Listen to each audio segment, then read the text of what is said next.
Well, we're out here. It's cold and early. We still got all the interior tore apart in this thing, getting ready for the deep cleaning. And there's two things that I gotta fix before I start getting things put back together. So we'll get started on those now. And that is, this had a roof rack that racked things up on the roof.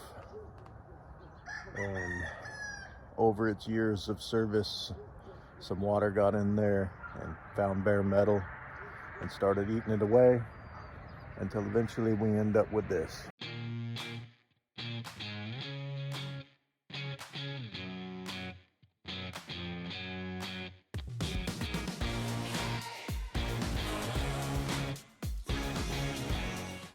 As you can see, I already fixed it permanently. But if I can get this stuff off of there. Well,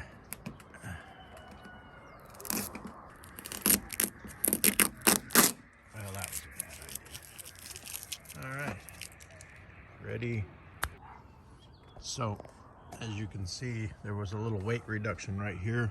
There's another one back there. That side's okay. I just got them taped up so that water don't go through the bolt holes. But that duct tape was a bad idea. I'm gonna go on the inside there since I got all the interior apart.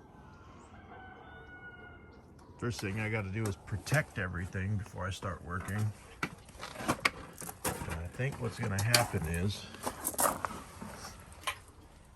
I'm just gonna get in here where that hole is and wedge some metal up in here to stop sparks and things from falling down into stuff and things.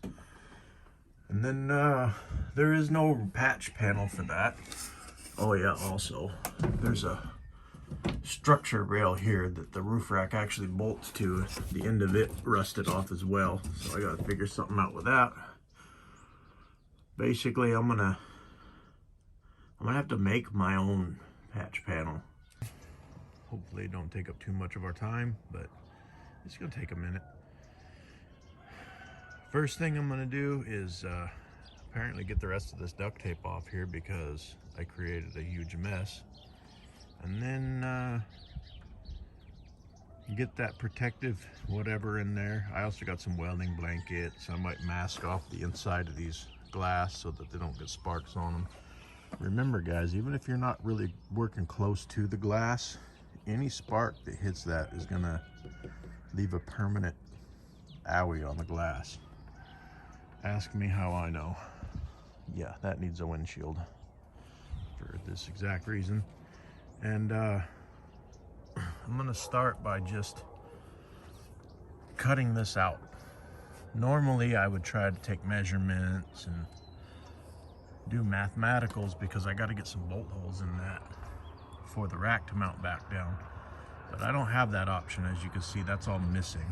So my first step is I'm just gonna get this piece out and then find something that maybe has something matching this contour right here.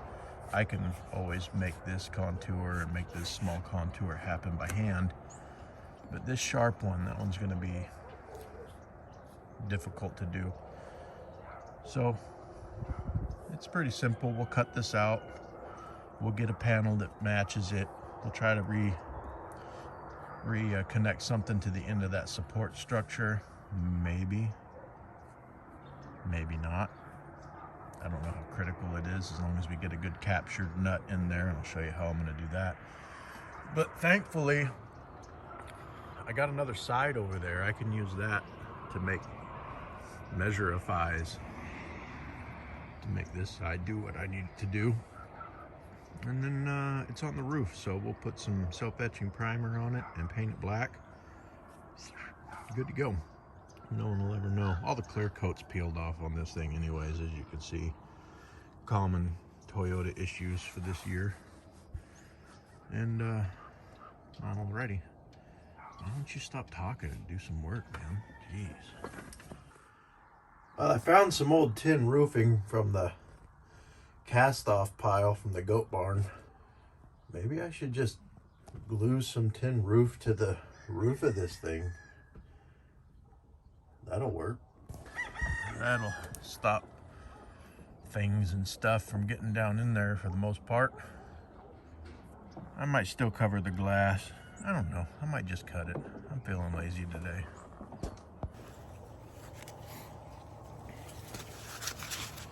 So now that I got a battery that might actually be charged, I'm just gonna get this out of here. I'm not gonna be too particular about size and shape of the hole. As long as I get all the rust, we'll be all right.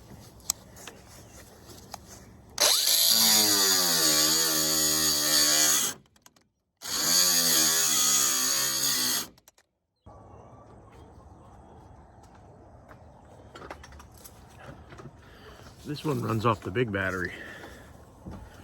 We'll see you kill that one.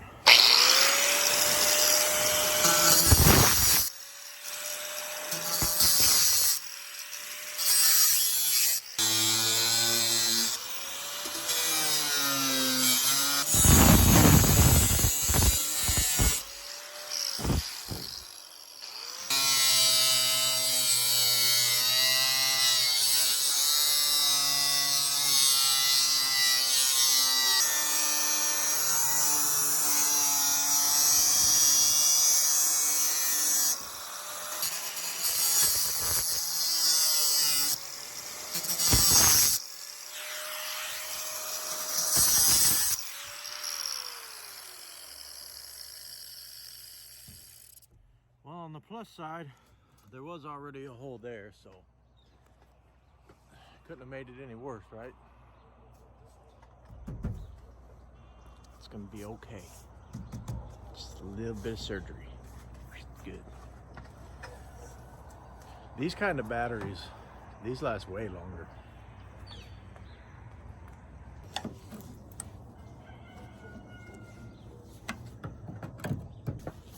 Don't do that. Stop it.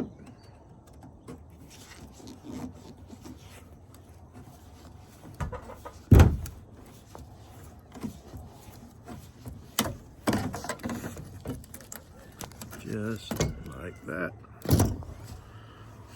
Now you can see that structure I was telling you about that's all missing. That's foam and rust. Nice. I think my makeshift shield did a good job. It saved me from having to cover everything up in there. Now we just got to find something to replace this pile with. I got some old doors and hoods and things laying around. If you're ever looking for a piece of metal with a contour in it and you don't have all them fancy tools that make bends and things, you could always make a bend like that in a vise with a hammer and a little bit of patience. But if you got some old door or old hood or something laying around, you can usually find something really close, and then you can figure it out from there. I'm gonna go ahead and cut this back one out as well. I'll make both patch panels at the same time. That way when I start the welding process,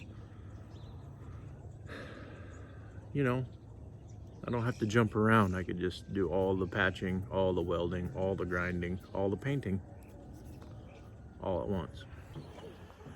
This is one of the great things about living in Northern California. It's cold. And like 2 days ago, you could cook your eggs on the sidewalk, and now you don't need ice in your ice chest to keep your beer cold. Make up your mind. So on this back one here, I still got these holes where the thing's hole. So I'm taking a measurement from this good hole to here, and be as accurate as you can. I mean, it pretty much came out 12 inches center to center, but it was like 12 and a 16th. So, you know, be accurate. Now I just need to know, what do I got there? Like 13 and 3/8. And do like I do, just write the measurement down, but don't draw any diagrams. So later when you see these measurements, you have no idea what they're for. And then if you're not gonna say it, I'm gonna say it. This duct tape was a really bad idea. I think we caught this one in time to save the support here. We'll find out. One thing I wanted to show you, you can see that There's that contour right there, that body line. It adds rigidity to the roof and a little bit of styling. If you come back a little more, it goes away right here and it flattens out flat. Luckily my rust was in a spot where I didn't have to get into this flat area. But anytime you have a transition like that, try to stay away from it, because that just makes matching your patch panel much harder when you got to make those kind of compound curves. So this is going to be my sacrifice piece for the 4Runner 1970 Ford steel. A 4Runner should make it run better. This is the door off of the junk bucket Torino there, which is running great, by the way. I know this seems kind of sacrilege, but this door is not usable. The hinge areas are gone and the latch areas are completely gone. This door is basically just spare parts right now. And I looked around on here and I didn't really see any contours on the door that match this very well. Fortunately, that is just a step bend there. I'm completely confident that I can recreate that, and then that little bit of an arch, I can just do that by hand. So we're just gonna lay that on there. When you're making your patch panel, make it bigger, and then you can match it up later and trim it down. Save these. You can use these after you've cut your patch panel out and you've created or recreated your body lines and things. Then you can lay this back on top of it and mark it out, and that'll give you a good idea where you need to cut it to make it go back on the car. So we're over here at the vise now, and we're gonna recreate this body line. Now, I've got a cheapo generic brake over there that makes a nice sharp clean bend, but we don't want to do that. You don't want a nice sharp clean bend there, because you can see that that's rounded. So what I'm gonna try to do is just lay this on here, and then I marked each side, and I'm just gonna not clamp it down tight. I'm gonna leave it a little loose, and then just work this down, making a nice straight line and slowly bend it.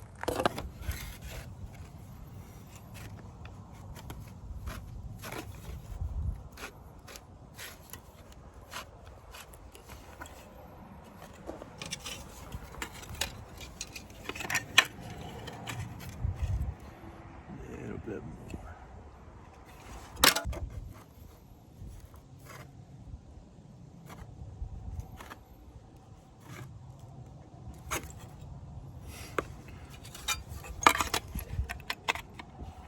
So that's going to match up really nice. That's really close. That's definitely enough that we can get that. We can move that around once it's on the car. Perfect. Now here's why you save the patch that you cut out. Lay that right over the top of that. And you can see how much this shortened up after putting these bends in it, but now I could trace this out. And my patch will be pretty close to the same size to drop right back in. All right. I got that second step on there. This one's not all the way perfect, but it's very close. We can definitely work with it. I think this side over here, we got the match really close. Luckily, we don't need the whole panel, so we can stick a little closer to this side.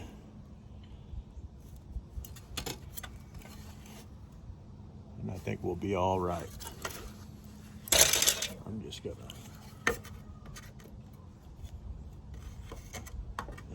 am I gonna? I'm gonna Try to sharpen that bend a little bit. That should just about have it.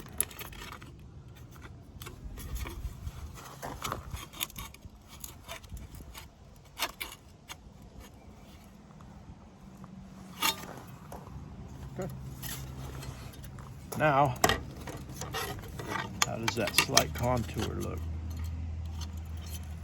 I mean, that actually looks like we've already got it in this piece. So now, it's time to lay that on there, mark it out, and then we'll go cut both of these panels and start fitting them.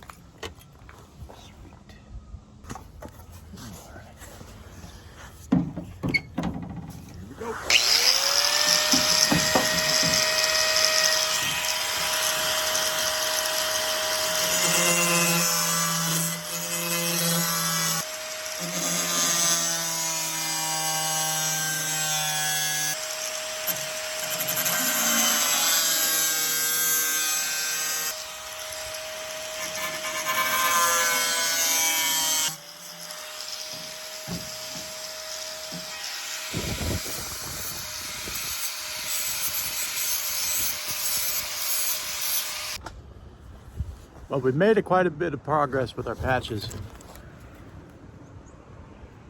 Exhibit A. We're not ready to start cleaning these up in preparation for welding yet. I'm just now looking at the camera and realize I look like Bert from Bert and Ernie. Anyway, he was the sexy one, right? Of course. Before we get these cleaned up and ready to start welding and cleaning all these edges up and stuff, we have to do our final fitment of the patch panel. And using the process that I used, you're gonna get really close right off the bat. But there's going to be final fitment. And here's where some people will make a mistake. This guy. You don't want to just set your new patch on top of there and then grind the edges until it fits. You have this contour here that has to match. You got to start by lining that up, then seeing what edges you need to refine and finesse to get it to fit. Because see, right now, if I line this up where I'm pretty darn close, this top edge is really close. This bottom edge needs more work. If I would have taken the same amount of material off of the top and the bottom where the panel fit physically in the hole, my body lines wouldn't match. Both edges need to come down a little bit. Now what I like to do in the refining process is I take off all the abrasive grinding stuff like the cutting wheel or the grinding wheel, and I put on an 80 grit flat disc. This process is boring. It really doesn't take that long if you use the process that I just used, where you take the patch, lay it on your fabricated piece, mark it out, and then cut the lines. Don't cut inside the lines, cut right on the lines. And then your piece is really close already, and it's just a matter of fine-tuning it where it fits the way you like it, where your welds are gonna work. And then we're that much closer to having a nice new roof. And then, my goodness, this duct tape. What am I gonna do? I think my part of the problem might have been is this roof had ice on it this morning. So that was just about as cold as it gets. I think when the sun warms this tape up, it might come off a little better. So I'm gonna wait until it gets some heat in it. Okay, I got that patch panel pretty well matched. You can see I left little gaps. That's okay. I'm really happy with that body line contour. It's gonna just look fantastic. Now I gotta locate, there's a mount, a screw that goes right through here onto a captured nut. So the nut is welded or captured onto the bottom side of the metal of the roof, and then you screw it down right through that hole. I gotta locate that hole, and I was gonna do a bunch of measuring and things like that, but then I thought, I got the roof rack thingy. I just threw it on there, bolted it down to the holes that aren't damaged, and now I can locate that hole right through that hole. So I'm gonna mark that, and then I'll drill a hole there, and then all I'm gonna do to capture a nut is I'm gonna put a nut on the back side, tack weld it into place. Done and done. All right, so this patch panel is ready to go in. I got that nut captured on there. I just, like I said, welded a nut to the back side. Now when that goes on, I'll be able to bolt the roof rack right to it. This one I just drilled a hole because that bracket underneath there already has the captured nut on it. I'm gonna clean all this off, rust treat it, then I gotta clean the paint off all around these edges, prep this piece as well, like I did this piece, and then we'll be ready to start bzz, bzz, bzz, welding it on. You know, one of the things I like about the weather getting colder, fresh right off the tree mandarins. It's like candy that's good for you. Everything's prepped and ready to be welded in place. Now I just got to get my welding helmet on and my welder out here and weld the welds. Keep a little small screwdriver or a pick or something like that handy while you're doing all this, because it's never going to be perfect. And you don't want to weld too much in one spot. You're going to put a tack and then move way away and put another tack. When you're doing those welds or tacks or spots or whatever you want to call them, having a little pick or a little screwdriver, you can get in there. It's kind of why I left a little bit of a gap. You can get in there with that and move that metal around a little bit. Make sure it's perfectly flat, or flat is good enough, and then weld it. They help you out. You can actually move that metal around, lift it up and down, push it in and out while you're going around. Makes it a lot easier to get that really, really close. All right.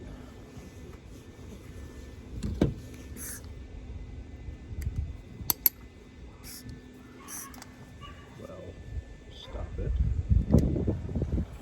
Well, let's start off. I got this pretty much clocked the way I want it. Everything looks good. I got that nut captured in there. All I want to do now is get a couple of tacks in place here. So like I said, I'm going to lift and lower that until it's about right where I need it.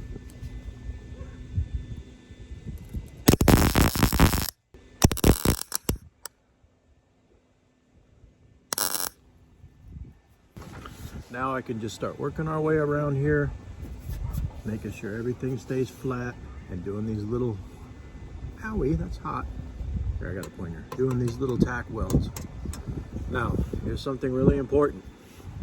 You get a tack here, your next tack you need to move way over here, and then way over here, and give this one time to cool down. I'm actually gonna start putting that rear patch in back over that way, so that I could get a few tacks on here and then move and tack on the rear one and give this whole thing time to cool. Heat is the enemy, people. You do not want this to get too hot anywhere, because it's gonna warp, and then bad juju.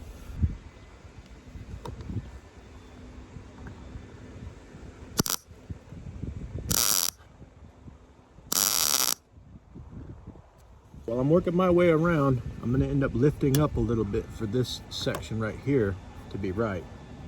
But what's gonna happen once I lift that up is this over here is gonna be too high. That's fine. Match from weld to weld and make that flat. And then as you work out toward the end, you can push that down, lift it up, or whatever. Most important thing is in between your two tacks, it's flat.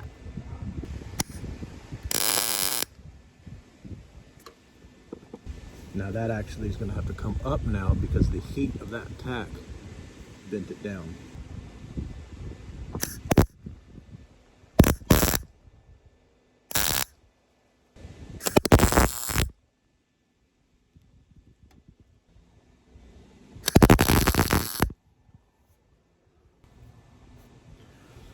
Okay, now we ran into a little issue here. After getting these tacks in and getting this all flat, now we got it pinched right here. I'm gonna try to just, oh, see there? Pulled it right out. It's a little tight right there, but we're gonna be able to get it. That looks pretty good.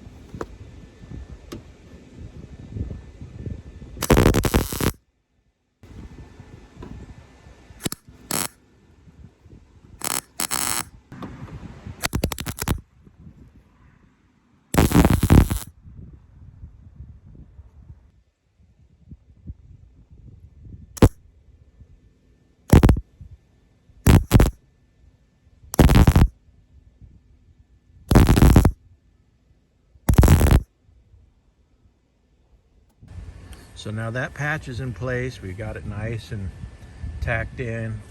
Everything's really level all the way around. See, I got my tacks spread apart. I didn't over weld, just little tacks is fine. And then this is time consuming, but make sure that you don't get too much heat anywhere. Take your time. Like I said, I'm actually gonna go ahead and put this rear patch in, get it tacked in place, and give this front one all that time to cool before I come back and start welding over it again. Don't be scared. It's, you know, just because it's metal doesn't mean it's permanent. Anything metal can be cut apart and re-welded. You can patch anything.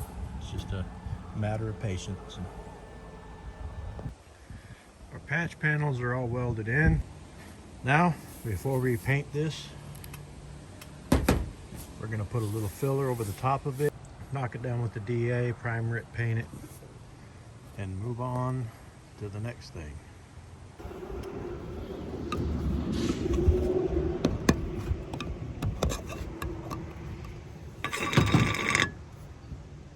Oh, I love the smell of Bondo. So when I do Bondo, I like to just take a little bit out with the stick. That should be funny. Some people say you're not supposed to use cardboard.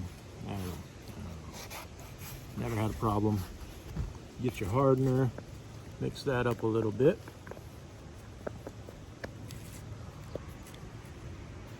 And I like to just draw a little line across it. About like that. Plenty.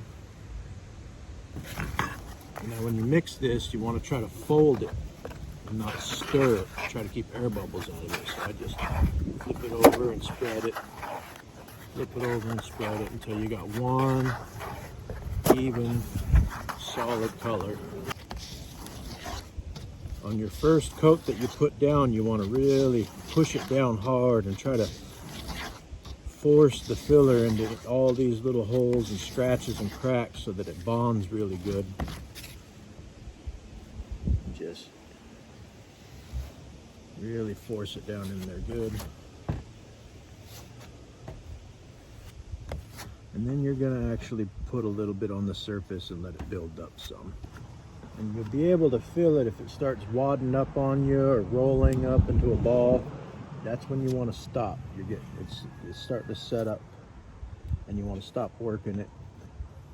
Because once you start setting up and you keep working it, you're going to end up just working air pockets into your filler.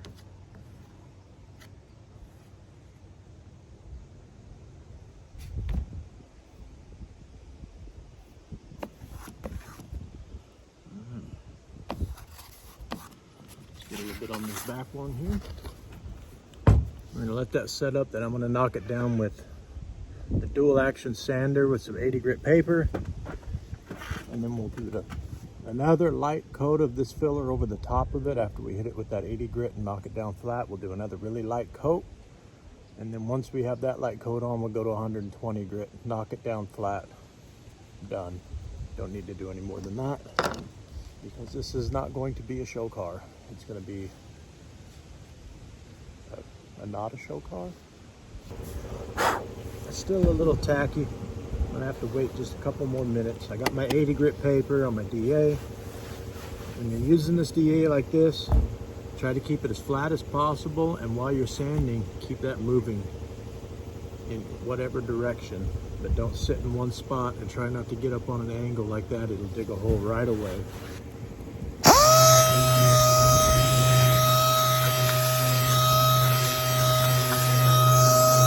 Down where it looks pretty good.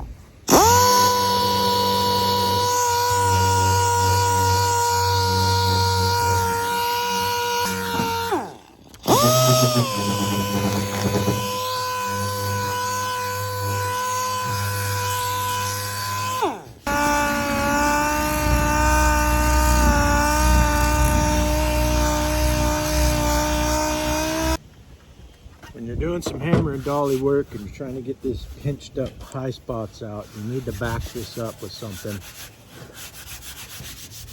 I just found this old 429 crank snout. It'll do the job. And I'm just going to locate that high spot there and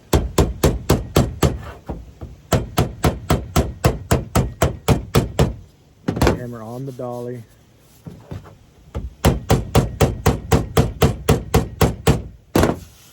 And just take those little high spots out.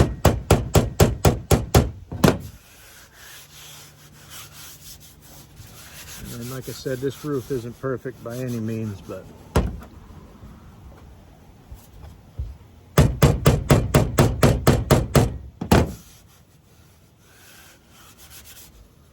we'll make it look all right.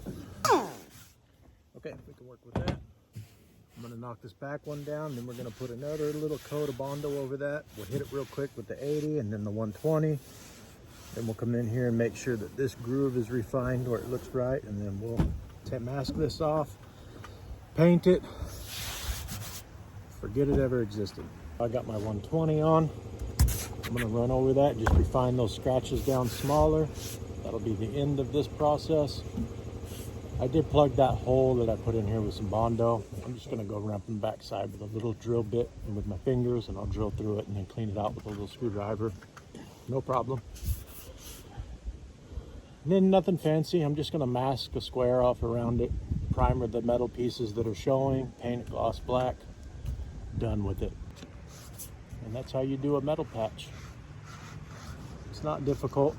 Just take your time and be patient. I rushed these and I made a few mistakes that I knew I was gonna make, but I wasn't concerned about it because, let's be honest, this thing's not a show car.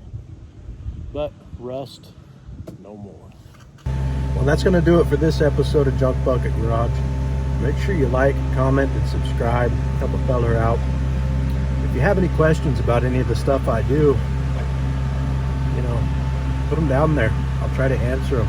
I try to respond to everybody. And then, you know, who knows, maybe we'll do an episode on some of this stuff, answer some of these questions. I'm going to run out of ideas sooner or later. In the meantime, though, this is enough of this late model stuff and fixing things to make them run. I do it all the time just to sort of flip vehicles and have a side hustle. But my passion lies in the old cars. We're going to get back to work on the hot rods and the junk buckets and the GTOs and all that stuff. So, hey, comment down below. Let me know, what years do you think makes it a classic car? I understand the muscle cars, man, those go all the way up to the brand new ones. You can have a muscle car, but what's a classic muscle car? For me, living in California, my idea of a classic car got cemented in my mind with the smog laws. You know, it's 1975 and older because that's what you got to get here if you want to hot rod something and not have to smog it. Let me know what you think. I think I'm getting old enough now that some of these 80s vehicles are starting to become classic hot rods. I don't know. Got to get out of California to find some of this stuff. All right, so I hope you enjoyed this episode. I hope you didn't learn nothing. And, man, just get you an old car and work on it, people. That's the best way to learn. I'll catch you next time.